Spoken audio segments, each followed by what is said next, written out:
પણ આ હેમરાજ શાહ કેવા અગ્રગણી વૈષ્ણવ કે એકાદશીના દિવસે પણ એ ફળાહાર ન લે, ઉપવાસ કરે. પછી બારસના એકાદશીના દિવસે ધંધુકા જાય ચાલીને સુંદરિયાણાથી. પોતે સાવકાર શેઠ છે, એની ઘરે વાહન છે, છતાંય ચાલીને જાય.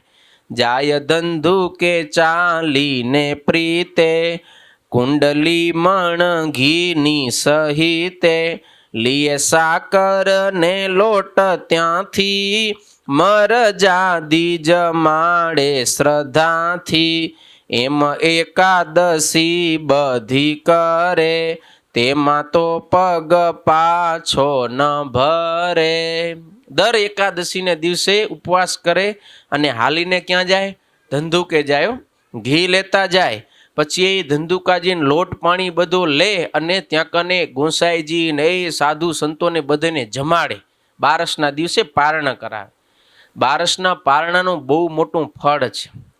ઉપવાસી હોય સાધુ બ્રાહ્મણો જે એકાદશીનો ઉપવાસ રાખે એને બારસના પારણા કરાવે, એને એકાદશીના વ્રતનું ફળ મળે, એને જમાડે. એને આપણા પણ જો ભુજની અંદર ધનબાઈ ફઈ વર્ષો પહેલા થઈ ગયા, એણે આજીવન ભુજ મંદિરના સંતોને રસોઈ બાંધી દીધી. બારસના દિવસે સંતો પારણા કેના તરફથી કરે? ધનબાઈ ફઈ તરફથી. આજીવિકા બાંધી દીધી. આજે પણ ઘણા બધા ભક્તો બારસની રસોઈ આપે સંતોને. કેમ કે સંતો એકાદશીના ઉપવાસ કરતા હોય તો અમારા તરફથી સંતો પારણ કરે, એવી ભાવનાથી. તો એકાદશીનો આટલો મોટો મહિમા બધી એકાદશી કરે ને એકાદશીના દિવસે અનાજ ક્યારે ખવાય નહીં. તમે બધા રાખો એકાદશી.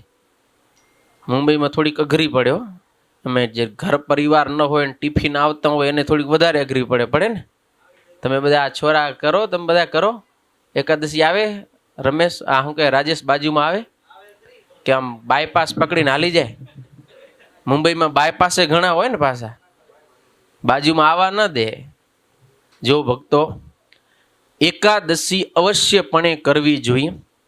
એકાદશીના દિવસે અનાજ ખાવાનું બહુ મોટો પાપ છે. શાસ્ત્રમાં કહ્યું, યાની કાની ચ પાપાની બ્રહ્મ હત્યા સમાની ચ અન્નમ આશ્રિત્ય તિષ્ઠંતી સંપ્રાપ્તે હરિવાસરે. હરિવાસરે એટલે ભગવાનનો દિવસ. કયો? એકાદશી. એ ભગવાનનો દિવસ છે. યાની કાની ચ પાપાની, આ જગતની અંદર જે કંઈ નાનું મોટું પાપ થાય છે બ્રહ્મ હત્યા સમાની ચ, બ્રહ્મ હત્યાની સમાન હોય. કોઈનો બ્રાહ્મણોને એનું ખૂન કરી નાખે, એનાથી પણ અધિક પાપ. એ બધુંય પાપ છે. અન્નમ આશ્રિત્ય તિષ્ઠંતી, અન્નનો આશ્રય કરીને એકાદશીના દિવસે બેસે. જેટલું કંઈ આખા બ્રહ્માંડમાં પાપ થાય એકાદશીના દિવસે ક્યાં બેસે? અનાજ ઉપર આવીને બેસે.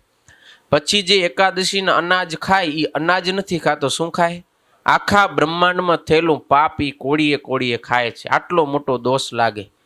માટે એકાદશીના ક્યારે અનાજ ન ખાવું. કદાચ તમે મુંબઈમાં છો, ઘર પરિવાર નથી, તમે ટિફિન ઉપર રહ્યો છો, પણ છતાં એક એકાદશીના દિવસે તો તમને ગમે એમ તમે ફળ ફૂલ ખાઈ લો, કાજુ બદામ ખાઈ લો, સિંગદાણા આવે એ ખાઓ, દાળિયા નહીં હો. નકર સિંગદાણા નામ બે ભેગા જાય, પણ દાળિયા અનાજ કહેવાય, સિંગદાણા ફરાળ કહેવાય.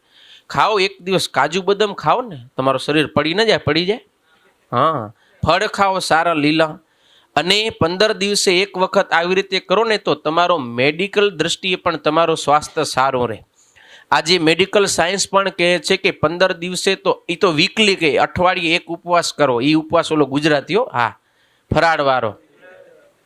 એક વખત અઠવાડિયે તમે આપણો જે આ બધું અંદર પાચન ક્રિયા કરે છે મશીનરી, એને આરામ આપો, હલકો ખોરાક આપો, હળવો, જેથી કરીને તમારું સ્વાસ્થ્ય પણ સારું રહેશે. રોજ તમે આમ ઢેચ્યા જ કરો તો અંદરે બચારો મશીન છે ને લોડ પડે ન પડે. તમે રવિવારની રજા રાખો, નથી રાખતા? છેલ્લી બાકી અડધો દી રાખો, મંગળવાર રાખે કપડાવાળા, બધે લાઈનવાળા અલગ અલગ એક અઠવાડિયે રજા રાખે. કેમ ભાઈ? થોડુંક ફ્રેશનેસ ખપે ને. એમ સતત તમે મશીનને લોડ આપો, કોઈ પણ હોય, ગમે એ મશીન, કમ્પ્યુટર હોય, આપણું દિમાગ હોય, હૃદય હોય, જે આંતરના પાચન ક્રિયા કરતા હોય, એ બધાને થોડોક રેસ્ટ ખપે. આમ તો આપણે એકે ટાણું ગૂંચાવતા નથી. ગૂંચાવી રાત્રે 12 વાગી જાય તોય મુંબઈવાળા ખાય, મોડું થઈ જાય ગમે એટલું, તોય હાજે ખાય. એમ નહીં કે હાલો ભાઈ આજે 12 વાગે, આજે કાંઈ નહીં, કાલે, એમ તોય નહીં. ટાણે તો પૂરા જ ખપે.